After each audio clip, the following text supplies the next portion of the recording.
Hello everyone, my name is Mohammed.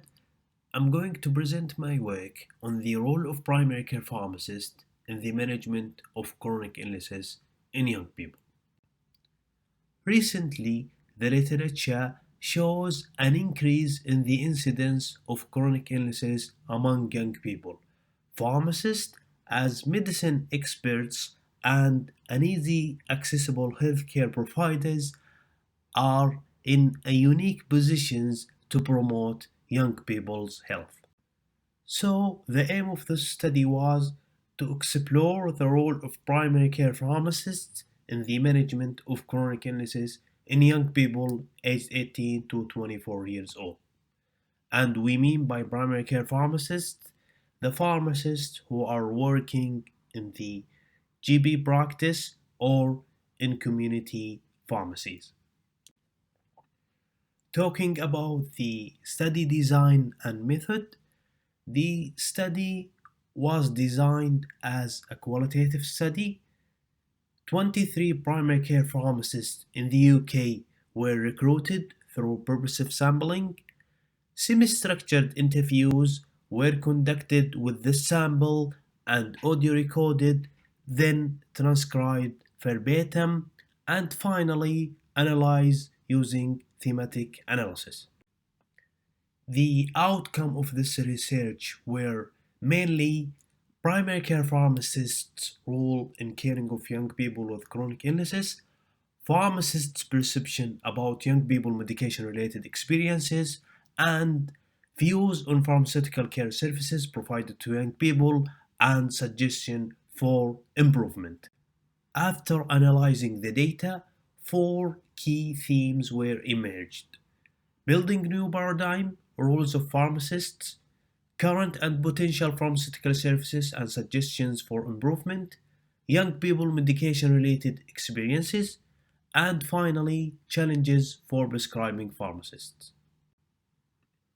Participants identified several roles for primary care pharmacists in caring for young people with chronic illnesses.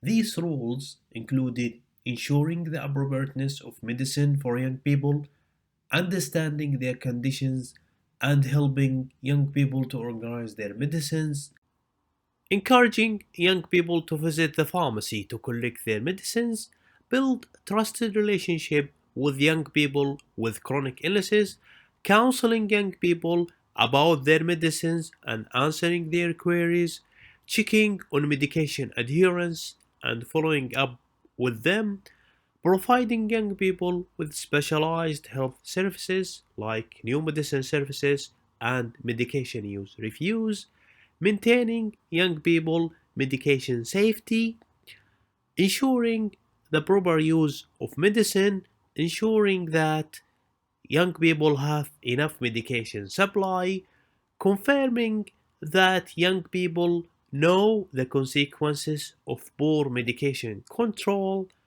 helping young people to find credible online health information resources, and signposting young people for further support.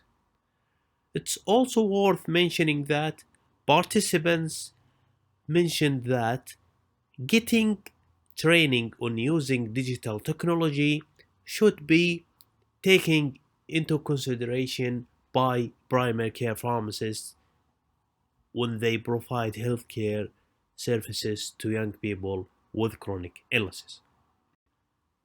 However, many participants mentioned that the lack of access to the patient is considered main communication barrier that hinders the provision of healthcare support to young people with chronic illnesses by primary care pharmacists. They also identified a lack of support from other healthcare providers as another barrier that hinders their support to young people with chronic illnesses. So, to sum up, primary care pharmacists feel that they have an important role in supporting young people with chronic illnesses. This study identified many ways in which pharmacists provide services and support to young people with chronic illnesses. Collaboration between healthcare providers is needed to delivering good quality medical care for young people with chronic illnesses. Future research is necessary to provide more evidence of the benefit of primary care pharmacists in supporting young people with chronic illnesses in the optimal use of their medication. And here is the references of my presentation, and thank you very much for listening. If you have an inquiry or question, please feel free to contact me on my email address.